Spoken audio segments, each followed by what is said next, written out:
오늘은 교회력으로 보면 종려주일입니다. 앞으로 부활절 전날까지 고난주간이 됩니다. 종려주일이 예수님께서 순환당하신 일의 시작을 알리고 있습니다.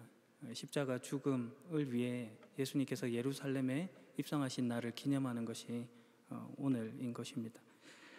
예수님께서 예루살렘으로 들어가실 때 수많은 사람들이 자기들의 옷을 이렇게 바닥에 깔았고, 또 어떤 사람들은 나뭇가지를 잘라서 똑같이 행했습니다. 앞뒤에서 따라가던 사람들이 소리를 질렀는데, 다윗의 아들에게 호산나, 주의 이름으로 오시는 분이 복되도다, 높은 곳에서 호산나라고 외쳤습니다.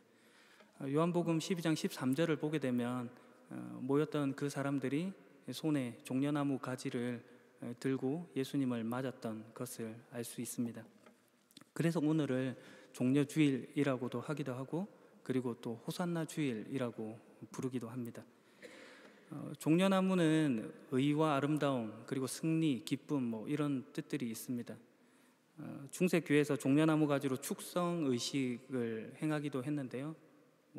종려나무 가지를 이용해서 귀신을 쫓아낸다든지, 아니면 질병을 치유한다든지 재앙을 막아내는 것에 사용하기도 했습니다. 그런 능력이 있다고 믿었던 것이죠.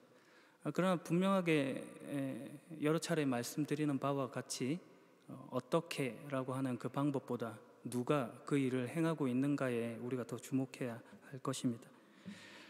또 한 교회에서 한 다른 가까운 교회로 이렇게 걸어가는 그런 행사가 이 종려주일 관습이기도 했습니다. 행진을 통해서 주님의 발자취를 따라가겠다라고 하는 그런 의미가 담겨 있겠죠. 종려주일에 관한 가장 오래된 문헌은 385년에 에게리아 순례 집에 등장합니다. 당시 동로마 교회가 속해 있던 예루살렘 교회에서는 이 종려주일을 축하라는 의미를 담아서 이렇게 행렬을 진행했습니다. 소로마 교회에서는요, 이 축하의 분위기 대신에 애도의 분위기를 담아서 그렇게 종려 행렬을 진행했습니다. 소로마 교회가 그렇게 한 것은 아마도 고난주간과 연결하여서 주님에 대한 애도의 마음을 가졌던 것일 것이고, 동로마 교회의 입장을 생각해 본다면 최종적으로 승리를 가져다 주실 그 주님의 시작점으로 이 종려주일을 이해했기 때문에 그런 축하의 메시지가 담겨 있었을 것이다 추측해 볼 수 있습니다. 그럼 오늘 본문에서는 예수님께서 어떤 모습으로 우리에게 다가오고 있는지 살펴보면 좋겠습니다. 21장 1절을 보게 되면 예수님과 제자들이 예루살렘에 가까이 오시다가 올리브산, 그러니까 감람산인 것이죠, 감람산 기슭에 있는 벳바게라는 곳에 이르렀습니다. 본문의 바로 앞장인 20장 29절 이하를 보게 되면 예수님께서 제자들과 함께 여리고를 떠날 때 보지 못하는 두 사람을 고쳐주는 사건이 있는데요, 여리고에서부터 예루살렘으로 이동을 하고 있는 그런 모습을 알 수 있는 것이죠. 여리고에서 예루살렘까지는 대략 24km 정도 떨어져 있습니다. 성인 남성의 경우 하루면 이렇게 당도할 수 있는 그 정도의 거리인데, 요한복음 12장 1절 이하를 보면 예수님께서 베다니 나사로의 집에 머무르신 것을 알 수 있습니다. 예수님께서 해발 약 900m 정도 되는 군사 도로를 통해서 이동을 하시다가 이 예루살렘에서 한 3km 조금 못 되는 그곳인 베다니에 머무르신 것이죠. 거기서 하루를 유숙하십니다. 마리아가 매우 비싼 향유를 예수님께 붓는 사건이 나타나기도 합니다. 그 다음날 예수님과 제자들이 예루살렘에 가까이 있는 감람산 기슭에 있는 벳바게라는 곳에 이른 것이죠. 벳바게, 그러니까 집이라고 하는 베트와 덜 익은 무화과를 뜻하는 파그가 합쳐진 그런 말입니다. 그러니까 덜 익은 무화과의 집, 이런 뜻이 될 만한 그런 곳인데, 오늘 본문과 관련한 이야기 속에서만 등장하는 지명이라 정확하게 그 위치가 어디인지는 알지 못합니다. 추측하는 장소는 있습니다. 다만 마가복음과 누가복음을 통해서 본다면 이 베다니 근처에 있었던 이 벳바게가 예루살렘과 매우 인접한 그 지경의 경계에 있는 어떤 지역이 아닌가 하는 것으로 짐작이 됩니다. 마태복음의 기자는 이것을 의도적으로 기록하고 있습니다. 왜냐하면 지금까지 예수님께서 사역하셨던 갈릴리 사역과의 분명한 대조를 드러내기 위해 이 예루살렘과 가까운 벳바게라는 장소를 기록하고 있는 것이죠.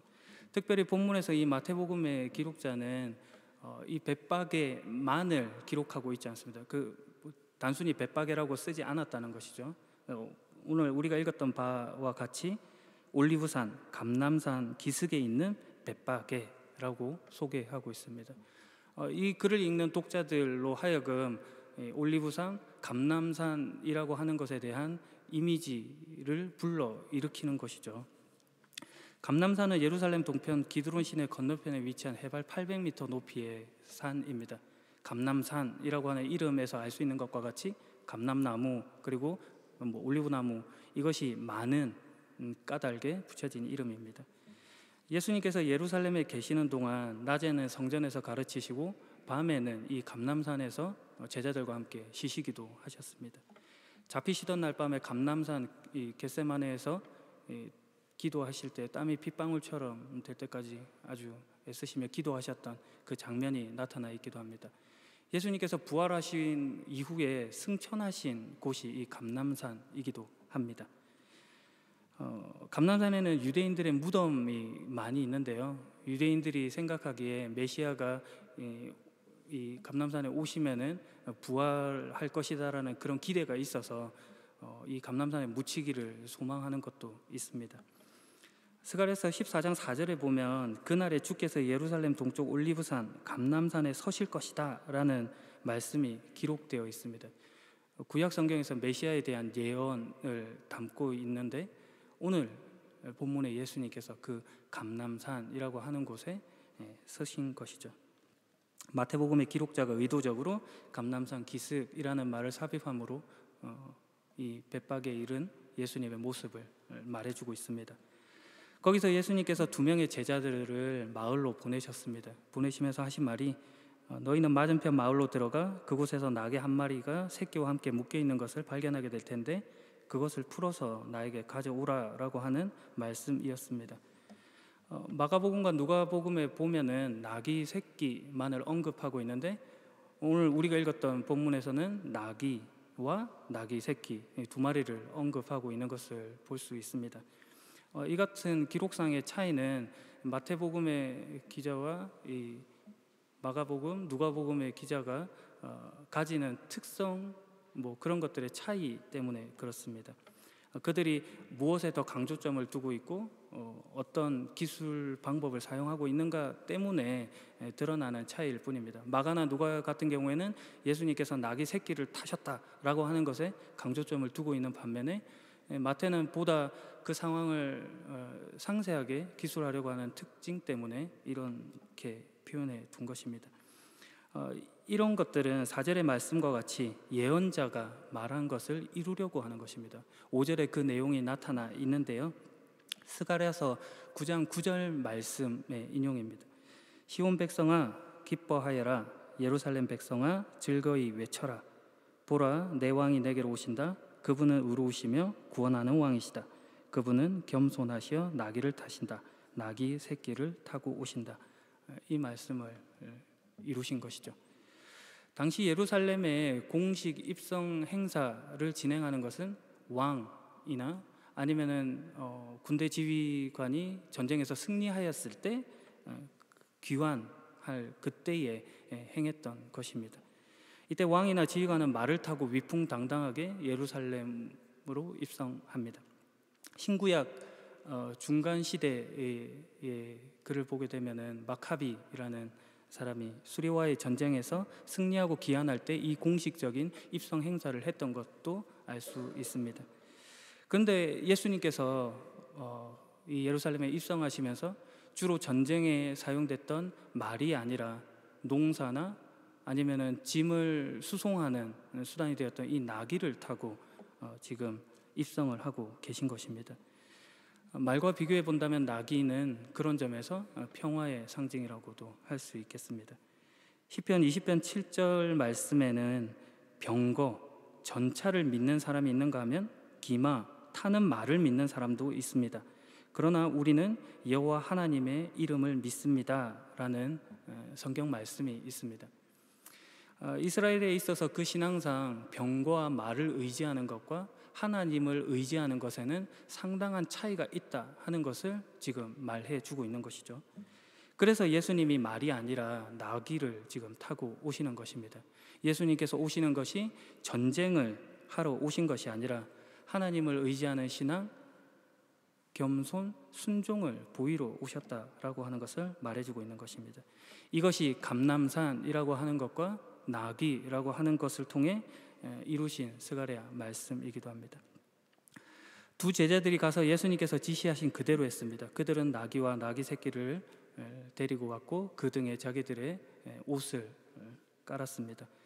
예수님께서 이 가랑이를 벌리고 나귀와 나귀 새끼 두 마리를 타고 이렇게 입성하셨던 그런 장면을 상상하기 어렵다라고 해본다면 마가나 누가의 기록과 같이 나귀 새끼에 제자들이 자신의 겉옷을 올렸던 것으로 생각할 수 있을 것입니다. 예수님께서 그 위에 앉으셨습니다.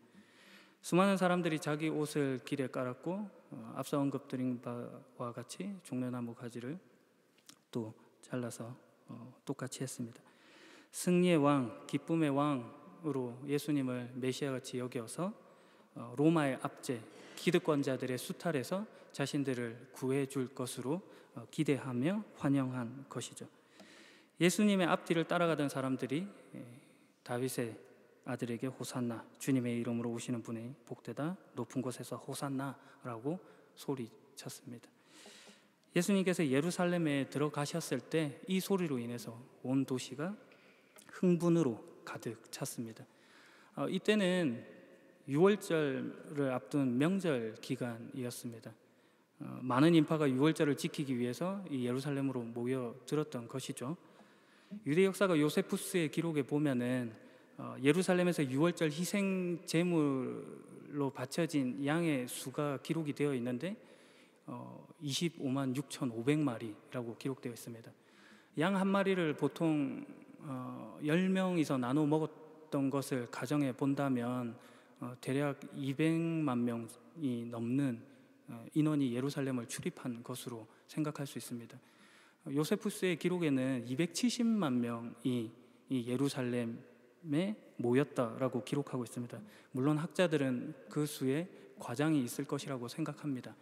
하지만 그럼에도 불구하고 수많은 인파들이 지금 예루살렘에 모여들었고 오늘 성경의 기록과 같이 그 수많은 사람들이 예수님을 향해 환호성을 질렀다라고 하는 사실에는 변함이 없을 것입니다. 호산나, 호산나, 도시가 그 소리로 흥분에 가득 찼습니다. 보지 못하던 두 사람을 고치고 그리고 죽은 나사로를 다시 살렸다고 하는 그 소문을 들었던 사람이라고 한다면 그 흥분과 그 감격으로 더 큰 소리로 그 호산나를 외쳤을 것입니다. 참고로 이 호산나의 뜻은 원컨대 구원하소서, 그러니까 간구하오니 구원해 주세요 하는 소리입니다. 불행히도 제자들과 함께 다윗의 아들에게 호산나라고 하는 사람들이 그들 자신의 무지를 드러내는 그런 장면이기도 합니다. 그것은 그들이 호산나, 원컨대 구원하소서라고 하는 말 속에 예수님께서 주시고자 하셨던 그 구원의 의미를 오해했던 것과 같습니다. 더 정확하게 말하자면 그들 스스로는 그렇게 말을 하였으나 예수님께서 주시고자 하시는 그 구원에 있어서 그 구원이 필요 없는 존재다라고 여겼습니다. 왜냐하면 유대인들이 생각하기에 그들 자신은 구원을 받는 것이 너무나 당연한 존재라고 여겼기 때문입니다. 다만 지금 생각하기에 지금 그들이 당하는 것은 나쁜 사람들 그리고 악한 사람들이 와서 자기를 괴롭히고 있다, 이 정도로 생각을 한 것이죠. 그래서 메시아가 오시면, 공의 하나님이 오시면 그 불안당 같은 놈들을 싸그리 무찔러 주실 것으로, 우리의 불편함과 어려움을 해소해 줄 것으로만 기대를 하고 있는 것입니다.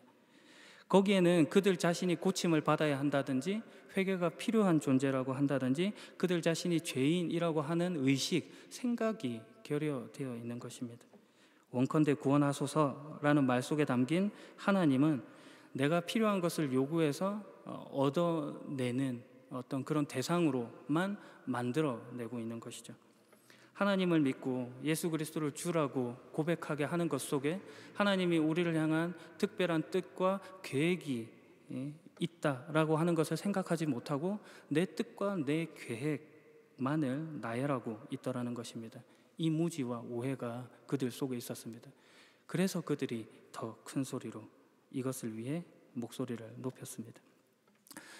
근데 잘 생각을 해보면 이런 외침이라고 하는 것이 로마의 입장에서는 매우 위험한 행동이었습니다. 반란의 세력에 싹을 틔우고 그 목소리를 내고 있는 상황인 것이죠.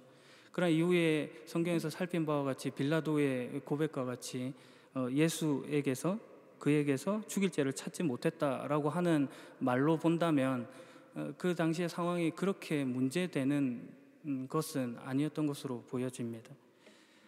여러분, 이 지금 승리의 장면을 한번 상상을 해 보십시오. 예수님께서 말을 타고 등장하시는 것이 아니라 나귀를 타고 등장하고 있습니다. 누구도 태워본 적이 없던 나귀 새끼를 예수님이 타고 있는 것이죠. 지금 세 번역에 당나귀라고 되어 있는데 당나귀는 말에 비해서 이제 크기가 작죠. 1m에서 1m 60cm 정도 되는데 그 나귀 중에서 나귀 새끼를 지금 타고 예수님께서 입성하고 있는 것입니다. 성인이 작은 나귀를 타고 있는 것이죠. 아무도 타본 적이 없는 나귀, 그러니까 누구도 태워본 적이 없는 그 새끼 나귀인 것이죠. 그러니 그 걸음이 위풍당당함과는 멀었을 것입니다. 왕이나 전쟁 영웅의 개선 행렬과 비교한다면 초라하기 그지없고 무슨 애들 소꿉장난하는 것과 같은 그런 이미지로 그려지고 있는 것입니다. 그러나 그 속에 하나님은 뜻을 담으시고 또 누군가는 그 뜻을 몰라봐서 오해하고 하는 것입니다. 그러나 하나님은 말씀을 이루고 계신 것입니다. 그러나 뜻밖에도 또 이것이 이후에 사람들에게 변심의 이유가 되는데 그들 자신의 이익을 위해서 예수님을 죽이는 목소리로 변화되고 있다는 것을 우리는 성경을 통해 확인할 수 있습니다. 내 기대와 내 기회, 내 기득을 만족시키지 못했다는 것이죠. 그래서 예수님은 죽으십니다. 오늘 본문의 사건 예루살렘 입성을 통해서 예수님께서 그 길을 자처하시며 걸어가십니다. 그 속에 자기 뜻을 보이시는 것이죠. 예수님의 뜻은 분명합니다. 1차적으로는 내가 그런 너희를 구원하러 왔다는 것입니다. 2차적으로는 너희가 이 뜻에 올바른 반응을 하여 변화되어야 한다라는 것을 촉구하시는 것이죠. 그러나 오늘 본문의 앞선 마태복음 20장의 내용과 같이 우리는 보지 못하는 소경과 같습니다. 결국 예수님께서 이 보지 못하는 소경과 같은 우리의 그 원인이 되는 죄의 문제를 해결하시기 위하여 이 죽음의 길을 걸어가시는 것을 보이시겠다고 지금 이 장면을 나타내시는 것입니다. 우리 계속 보았던 스가랴 말씀을 이루시고 계신데 이것은 다른 한편으로 스가랴서 12장 10절 말씀을 이루신 것이기도 합니다. 내가 다윗 지방과 예루살렘에 사는 백성에게 자비와 은혜의 영을 주겠다. 그들은 자신들이 찔러 죽인 나를 보고 마치 외아들을 잃은 사람처럼 슬피 울 것이다. 마치 맏아들을 잃은 사람처럼 슬퍼할 것이다. 이스라엘 백성들이 예루살렘에 입성하신 예수님을 잘 못 알아보더라는 겁니다. 그러나 어느 날인가는 그 무지를 깨닫고 애통하고 통곡하고 회개하는 날, 그 날이 있을 것임을 약속하고 있는 것이기도 합니다. 예수님께서 나귀를 타고 겸손의 왕으로 평화의 왕으로 오셔서 이 일을 이루시는 것입니다. 우리가 죄인이라고 하는 것을 보게 하시고 구원이 필요한 존재임을 깨닫게 하시는 것입니다. 우리는 쉽게 문제의 원인이 해결되고 좋은 결과를 빨리 응답받고 싶어 합니다. 하나님이 날 사랑하신다면 왜 이런 문제를 해결해 주시지 않는가라고 하는 의문 가운데 휩싸이기 쉽습니다. 하나님의 능력을 의심하고 하나님의 뜻을 의심하고 결국 하나님의 사랑을 의심하게 되는 것이죠. 하나님이 내 편이라고 하는 생각에서 멀어지게 되는 것입니다.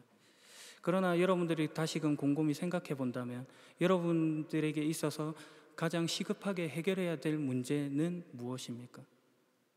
경제적인 문제입니까? 가정의 문제입니까?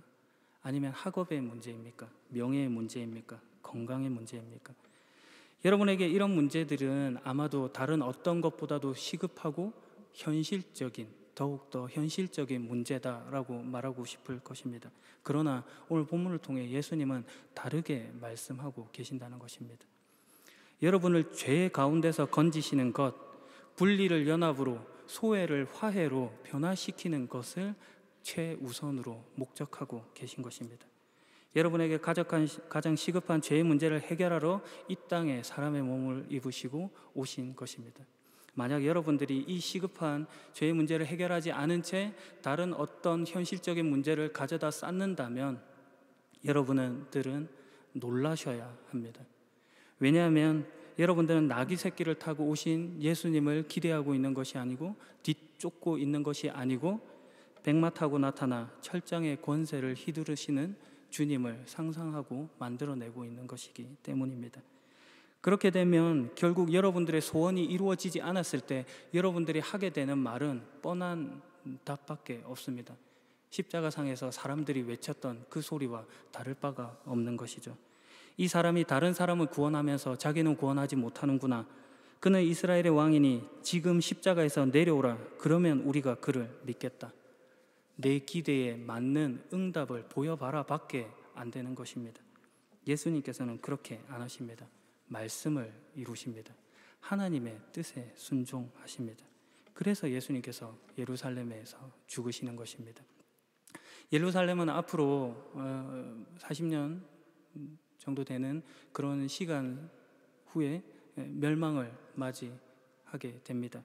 AD 70년에 로마가 도성을 포위하고 돌 위에 돌 하나도 남기지 않고 진멸하는 그런 일이 벌어지는 것입니다. 그 사이에 잠깐의 권세를 잡았던 그 사람들, 그 잠깐의 권세 속에 예수님께서 죽음을 맞이합니다. 그러나 그것을 예수님께서는 통쾌하지도 않으시고 그리고 비웃지도 않으십니다. 외면하지도 않으시고 안타까워하십니다. 왜냐하면 예수님께서 오셔서 하신 일은 아버지의 뜻을 이루는 것이기 때문입니다. 그 뜻이 오늘 우리에게까지, 이 자리에 앉아있는 우리에게까지 이어져 전해지고 있는 것입니다. 우리가 종려주일 호산나를 외치며 기억해야 할 사실이 이것입니다. 사망을 결과시킬 수밖에 없는 죄인인 나를 예수님께서 구원하러 오셨다는 그 사실입니다. 이 사실을 확인하셔야 합니다. 마지막 이야기로 설교를 마무리하려고 합니다. 오늘 본문 2절에 예수님께서 제자들을 보내시면서 하신 말씀이 있습니다. 너희는 맞은편 마을로 들어가거라. 그러면 당나귀 한 마리가 새끼와 함께 묶여 있는 것을 발견할 것이다. 그 당나귀를 풀어서 나에게 가져오너라. 여기서 풀어서라고 하는 단어 리산테스는 풀다, 해방하다라는 뜻을 가진 말입니다. 그러니까 묶여 있는 것에서 해방을, 자유를 지금 선포하고 계신 것이죠. 나에게 가져오라라고 하는 말씀을 덧붙이시는데 이 말씀은 이끌다, 데려오다, 그리고 끌고 오다 이런 뜻의 말입니다. 그런데 이것이 명령형 형태로 되어 있습니다. 나에게로 가져오라고 하시는 예수님의 말씀으로 보아 그 소유를 마치 자기의 것인 것처럼 말씀하고 있는 예수님의 모습도 볼 수 있습니다. 제자들에게 명령형으로 말씀하시는 그 주님의 사랑, 그 뜻을 생각해 볼 때 그 속에는 반드시 그들을 나에게로 인도해야 한다라고 하는 하나님의 뜻을 보이는 말씀이기도 합니다. 풀어 자유를 주는 일, 해방하는 일, 예수님께로 인도하는 일을 우리에게 당부해 주고 계신 것입니다. 제자된 우리의 사명인 것이죠. 오늘 그 출발로 예수님과 분리되고 스스로 소외시키고 계셨던 분들이 있다면 다시금 주님과 연합하고 화해하는 일을 그 무엇보다도 시급한 일로 생각하시기를 소망합니다. 누구보다 구원이 필요한 존재로 스스로를 점검하시기를 소망합니다. 그리고 그 다음에야 주님 당부하신 대로 주님의 사자된 편지된 사명을 올바르게 감당할 우리일 것입니다. 오늘도 포로된 자에게 자유를 선포하시는 복음 안에 있는 복된 인생의 길 주님의 이름으로 축복합니다. 기도하겠습니다. 우리를 구원하시는 하나님, 예수 그리스도를 통해 참된 자유를 선포하시는 하나님의 뜻을 바라봅니다. 내 기대와 내 욕심에 하나님을 끼워 맞추지 않겠습니다. 내가 만들어낸 신이 아니라 예수 그리스도를 통해 보여주신 하나님을 맞이하겠습니다. 누구보다 구원이 필요한 존재로, 돌이킴이 필요한 존재로 주님 앞에 나아가겠습니다. 오늘도 말씀을 이루신 예수 그리스도 이름으로 기도합니다. 아멘.